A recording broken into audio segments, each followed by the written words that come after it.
In one way or another, all of our work can be summarized this way. We help separated and divorced parents build better futures by focusing on their children's needs.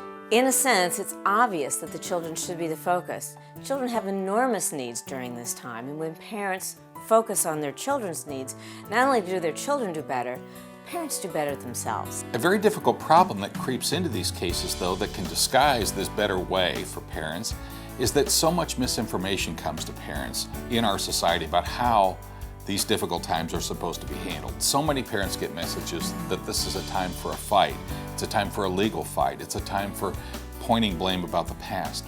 It isn't. It's a time for looking to the future and specifically to the needs of children and to rally around those needs as the parents' best guide forward for their children's interest and also for their own.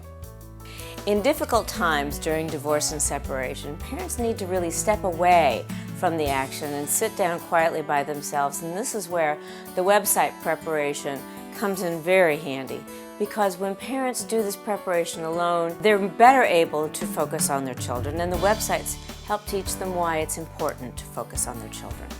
There are basically two models of ways to move forward when parents find that their marriage has fallen into difficult times. One could be called the dispute model. We have a dispute. Let's look at the law. The law is going to tell us where our children are supposed to be at any particular time. They're going to tell us what each of us has to do or won't do or doesn't have to do for the children. A second and quite different model can be called the children's model.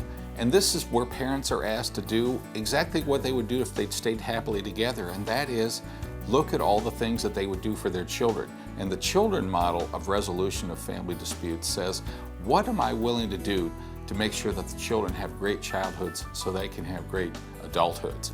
And really, almost all parents answer that very generously. I would do a lot for my kids. We have a saying that people spend more time preparing for a beer and pizza party than they do for the meeting where they're going to sit down and try to figure out their way through their most difficult personal crisis. We don't think that's the right way to go. We think parents deserve an opportunity to do some important website and intake work that brings up the needs of their children and obviously their wish to do well for their children, and to use that foundation as their basis for going forward. It can be so difficult to watch, to see even caring parents who otherwise would do anything for their children can become off track and inattentive to their kids' needs and look very selfish. Well, they aren't selfish. The problem is they haven't really had an opportunity to slow down, look at their children's needs, and see that as their guiding light out of these difficult times. Some very good news is that the website work and the intake work that we ask parents to do, number one, is free, and secondly, receives really high marks from parents. Parents end up enjoying this very much. These are their children. This is their future. This is their family. They really don't mind, and in fact, they very much appreciate an opportunity, we find, to take this time out and prepare for success as they chart their new future.